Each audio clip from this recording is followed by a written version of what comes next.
Stop building new attractions.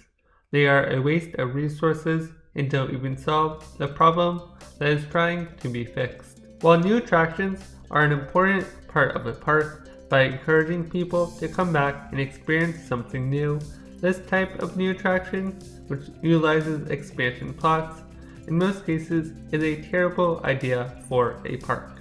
So let's break down why this form of a new attraction is a terrible idea to a park and why they should lean towards other alternatives.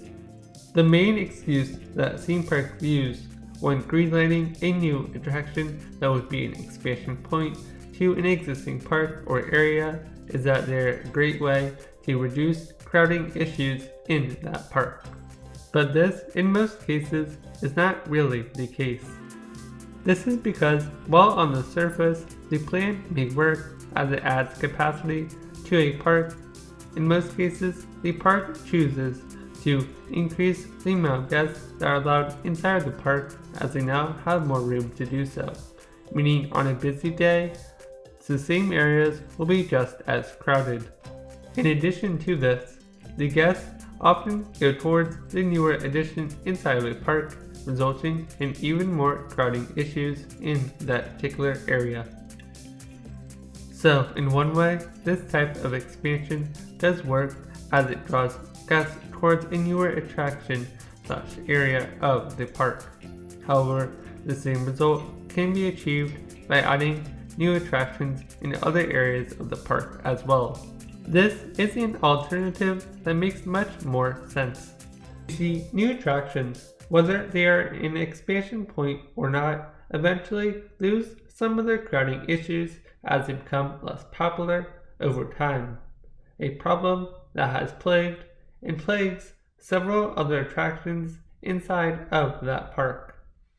As a result, there are valuable land masses inside of a park that are already established and built upon that are not eating up the same amount of people as they once were, resulting in valuable land not being used up by guests and guests choosing to go to more popular new additions.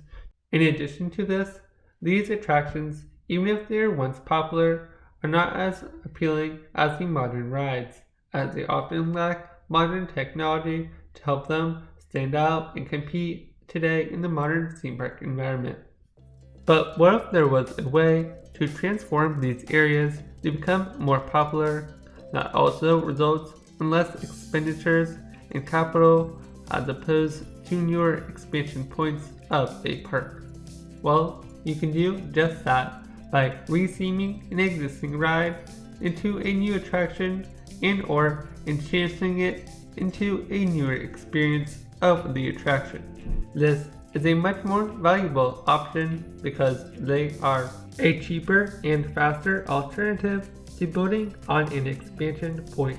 For example, when the Twilight Zone Tower of Terror closed at Disneyland to make way for Guardians of the Galaxy Mission Breakout, it was only closed for a period of 145 days, which equates to 4 months and 25 days, as opposed to the construction period of an expansion point, like that of Tron Lightcycle Run at the Magic Kingdom, which started construction on February 6th of 2018 and is set to officially open to the public on April 4th of 2023, a period that took 1,884 days, which equates to 5 years, 1 month, and 30 days. So why do parks continue to build upon expansion points? Well, there becomes a point in time where the amount of attractions compared to the amount of guests that are visiting a park results in the popularity of most attractions being relatively high, and by adding a new attraction, they are able to better disperse crowds and make existing wait times lower. An example of this would be comparing the higher wait times that Toy Story Mania in Hollywood Studios has as opposed to its counterpart in California Adventure. Overall, providing a new attraction to a park in the form of re-theming an old attraction is a much more valuable option than that of building upon an expansion point in most cases.